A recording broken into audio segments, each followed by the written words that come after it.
राम मालो जी नगर की परिक्रमा के लिए मदमस्त होकर के निकल रहे थे और जब रथ पे सवार होकर के निकल रहे थे, गौ माता बछड़े सहित वहां पर खड़ी थी।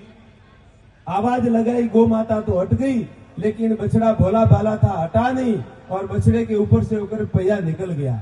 बछड़ा वहां पर चला गया।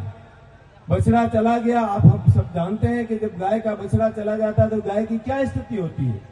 गाय रंभाने लग गई, रोने लग गई, जोर जोर से रंभाती है, बार बार बछड़े के पास में आती है। तो गौ माता में एक ऐसी देवी शक्ति होती कि सब पता लगता है उनको।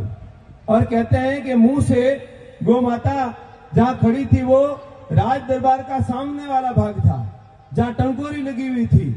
और ये सिपाही ने सारा कृत्य देखा था राम मालो जी का, लेकिन सिपाही ने बताया नहीं किसी को। और जब गौ माता घंटी बजाई और महारानी अहिल्याबाई होलकर बाहर आई, अहिल्याबाई ने पूछा कि यहाँ कौन है, किसने बजाया, लेकिन कोई बताने के लिए सिपाही तैयार नहीं हुआ। अहिल्याबाई ने स्वयं ने देखा, पता लगाया कि गौ माता के बछड़े के ऊपर से राम मालो जी ने पहिया घुमा दिया है। राम मालो जी परिक्रमा करके आ गए थे। आने के बाद में कहा कि इनको दंड दिया जाए। जिस प्रकार से गौ माता के बछड़े को कुचला गया है, इसी प्रकार से राम मालो जी को कुचला जाए। सिपाहियों को कहा, लेकिन अब राजा के पुत्र को कौन ये कर सकता है। महारानी ने स्वयं ने रथ हाथ में लिया और राम मालो जी के हाथ बंधवाए और हाथ बंधवा करके उनको रथ के पहिए के बीच में डाल दिया।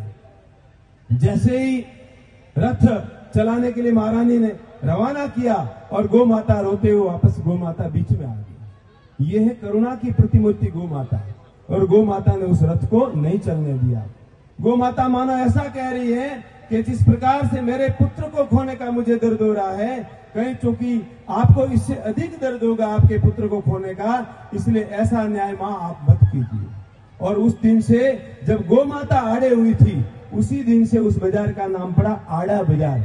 ये इंदौर के आड़ा बाजार की मैं बात कर रहा हूं, वरदाराम जी। हाँ, तो बंधुओं,